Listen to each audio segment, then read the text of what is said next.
Hey, welcome back. Today we're going to talk about Hunter Thompson and raising capital for real estate.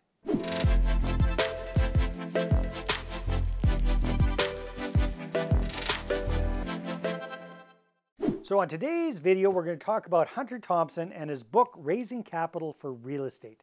A lot of people have read Hunter Thompson's book or they've heard of Hunter Thompson. And today I'm going to give you a quick little synopsis, my thoughts on his approach and the book, and whether it's worthwhile for you to get it. All right, so if you're not familiar with Hunter Thompson, he's a very accomplished real estate entrepreneur. He focuses on syndications and typically raising capital for multifamily properties. He's got a capital raising firm called Asim Capital, and he's also got an amazing podcast. I've had the pleasure of being interviewed on his podcast.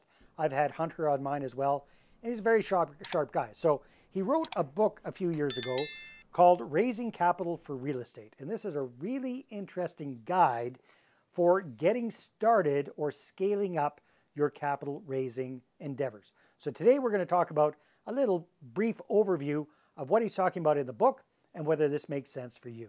So the book really kind of revolves around three steps. It's number one is identifying your prospective investors. Number two is cultivating a relationship with them. And number three is closing the deal, right? That's what it's all about.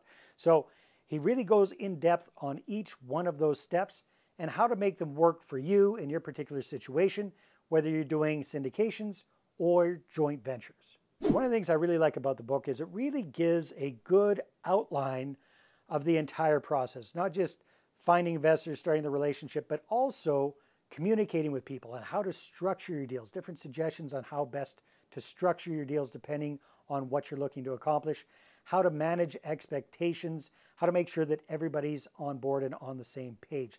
Very, very important. So this is a great way to avoid some of the pitfalls that a lot of syndicators have when they're trying to raise capital and bring on investor partners. So in the book, when it comes to ideal investors, Hunter really puts a lot of emphasis on, high net worth individuals. So accredited investors, sophisticated investors, even family offices and funds. That's who he's really focusing on, kind of the big fish. So it's all about identifying those people, breaking the ice, creating that connection, and nurturing that relationship until it turns into them investing with you in your deal. So very, very good if you're looking to attract those kind of investor partners. So one of the things I really like about Hunter's approach is he, like myself, highly recommends and suggests focus on a specific niche. One particular investing strategy. So don't be trying to pitch people on mobile home parks one day, self-storage facilities another day, multifamily properties another day, car washes another day. Focus, niche down. So his particular specialty is multifamily properties, and then not just on the asset class, but the market area. Show people that you are an expert. You're an expert in that particular class, and you're very, very knowledgeable about one or two specific areas that you're doing your deals in.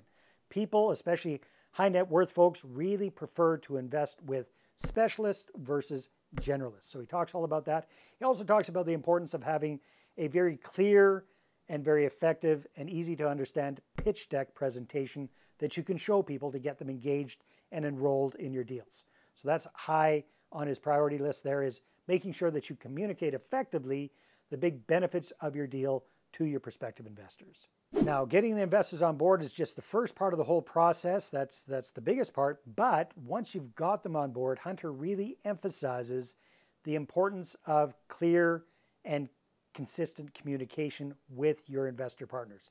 Don't leave them hanging. Report them to them on a regular basis. Make sure that you've got regular meetings and regular reportings going out to your investor partners, and let them know if things aren't going according to plan either. So it's not just about the good news, tell them about the bad news as well.